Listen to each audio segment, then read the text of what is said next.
Before the IRS, a political tract by Justin Childers. Introduction. This booklet will examine the history of the United States of America in regard to the IRS, Internal Revenue Service. Many wrongly assume that the IRS has always been around. Few are aware that the IRS actually was not founded until 1913, which also happens to be when the Federal Reserve was established. This is important as it is all tied into where our money, currency, comes into being. Whenever politicians promise something or come up with a new idea to push their agenda, it takes dollars to make it happen. Since they must act right away rather than saving and then spending like responsible adults should, they must engage in what is called deficit spending. This is simply spending without any money or current currency. To cover this recklessness, the politician must go to the U.S. Treasury, which will in turn issue a bond. Now, a bond is an IOU, so Treasury bonds are the national debt of America. They are paid back through taxation. The deficit spending of the leadership in our country is borrowing from our future by doing this and spends what would be our profits today. Spending before getting, that's the practice of Washington, D.C. To sell these bonds, the Treasury holds a bond auction. Big banks will competitively seek to acquire our national debt, so the government will pay them back plus interest. This comes from our taxes. But then those big banks sell the bond/debt to the Federal Reserve. But the Federal Reserve does not have any money in their account. They buy our national debt for nothing. Consider the following quote. When you or I write a check, there must be sufficient funds in our account to cover the check. But when the Federal Reserve writes a check, there is no bank deposit on which that check is drawn. When the Federal Reserve writes a check, it is creating money. Putting it simply, Boston Federal Reserve. Those phony checks then serve as the means to produce currency in the big banks, which are then used to buy more bonds at another bond auction. This process repeats and repeats, producing more and more dollars. More dollars for the banks and more debt for the American people.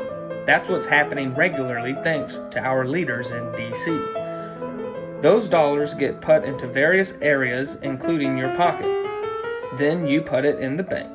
Now let's address fractional reserve lending. This is the practice of banks regarding your dollars deposited. If you put money in the bank, they can do almost anything they want with it. So if your bank has a 6% reserve ratio, that means they can loan out 94% of a deposit while keeping only 6% in reserve.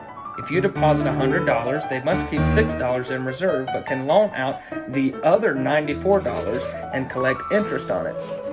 You will see $100 in the account because the bank automatically creates bank credit to cover the $94 they loaned someone else. That means there are now $194 in the system.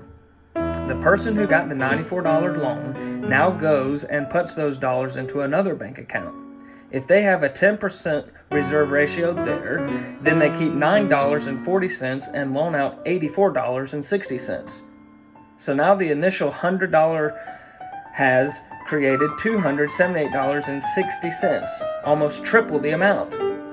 Then that $84.60 gets deposited elsewhere at perhaps a 5% reserve ratio.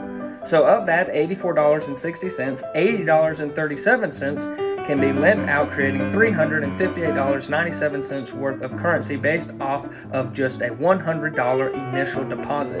Our entire system is dependent on ever-growing debt. Every dollar that exists has interest owed on it. We can never balance the budget in America because if we did, dollars would cease to exist. Over 90% of our dollars are created this way, not directly from the government. Here's where the IRS comes in. This fraudulent system of dollar creating is fueled by the working American people. The majority of our taxes go to pay the interest on Treasury bonds. Remember, those bonds are our national debt. It isn't for roads, schools, monuments, etc. We don't need income tax for these things. The IRS is mainly collecting dollars that we work hard for the secret owners of the Federal Reserve. Also recall that 1913 is the year both the Federal Reserve and the IRS were founded. They have steadily deteriorated this country since then, especially since we got off the gold standard, allowing unlimited dollar creation. I covered this in my tract Back to Gold, so I will not go over that again. Instead, I want to look at America before the IRS.